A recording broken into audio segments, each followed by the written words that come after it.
The 4 laws of business. Number 1, be fruitful. Okay, this is where business begins. The word fruitful in Hebrew means productive. It doesn't mean to have children. I was shocked when I discovered that. The first command God gave man was what? Be productive. In other words, produce something. Say it. Be productive. Stop saying fruitful because you're thinking about babies. Tell your neighbor, be productive. Be productive. No, say it this way. Produce something that I could buy. That's the first command. Now, here's something important to remember. The first command is to be what? Fruitful. The first command should have been be seedful. Because fruit is a result of seed.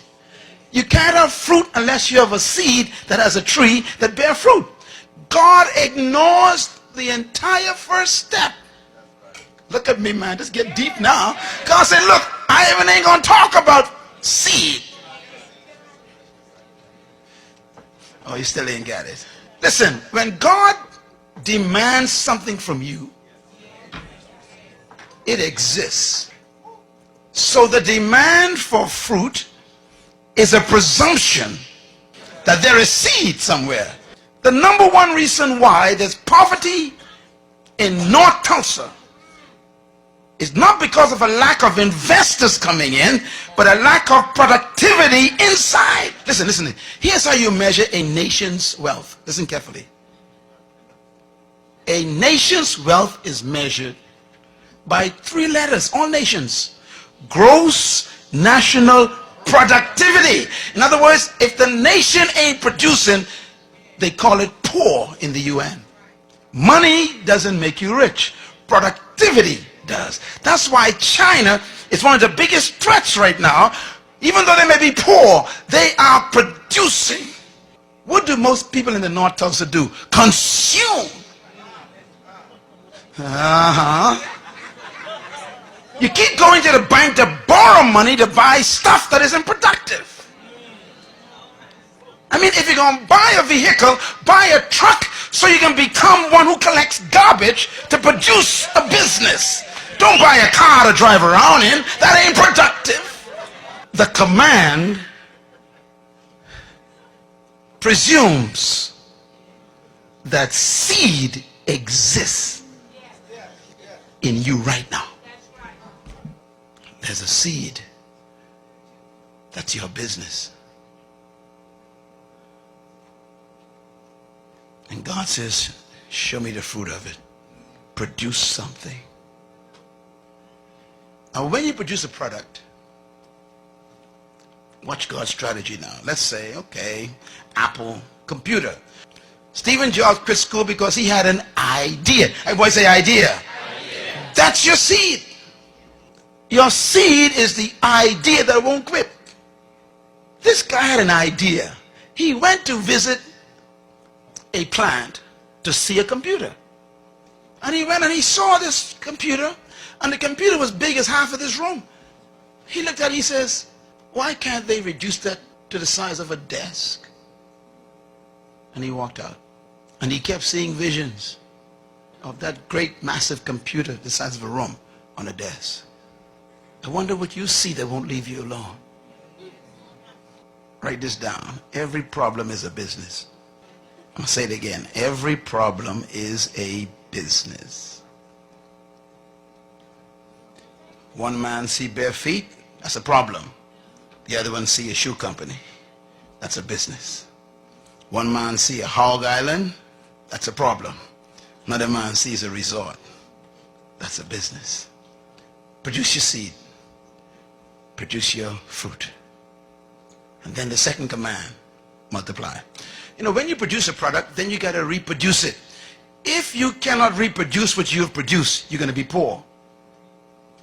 One of the keys of successful business is being able to reproduce your product 1,000,000 times more.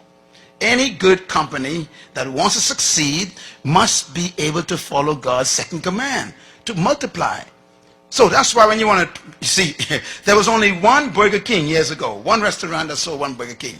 They refined, everybody say refined, they produced a fruit. Now, everybody makes burgers, but they produce a unique burger called a Whopper. Come on, somebody. Now, you make burgers at home, don't you? But when you want a Whopper, you go straight to Burger King.